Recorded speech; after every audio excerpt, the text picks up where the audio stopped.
கவனிங்க, இது சும்மா பார்த்தோன்னே ஆன்சர் பண்ணணும். 10 ஆண்டு கூட்டு வட்டி ஆண்டுக்கு ஒரு முறை கணக்கிடுறாங்க.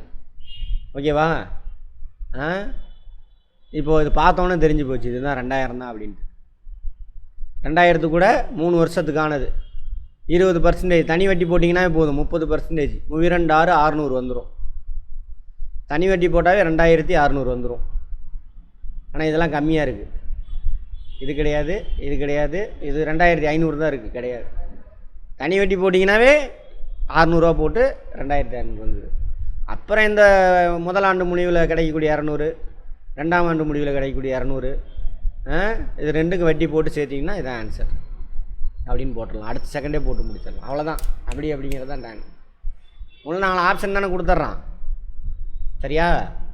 வேலை முடிஞ்சுது. இப்படி தான் போடணும். இதை போட்டு பார்க்கணுமா? போடுங்க. 2000 எடுத்துக்கொள்ளுங்கள்.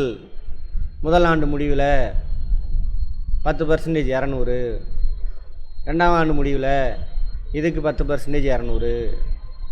சரியா? இதுக்கு 10% எவ்வளவு? 20. அடுத்து 3ஆம் ஆண்டு முடிவில் அதுக்கு 200, இதுக்கு 10%, இதுக்கு 10%, இது 10%, 2. சரியா போச்சு.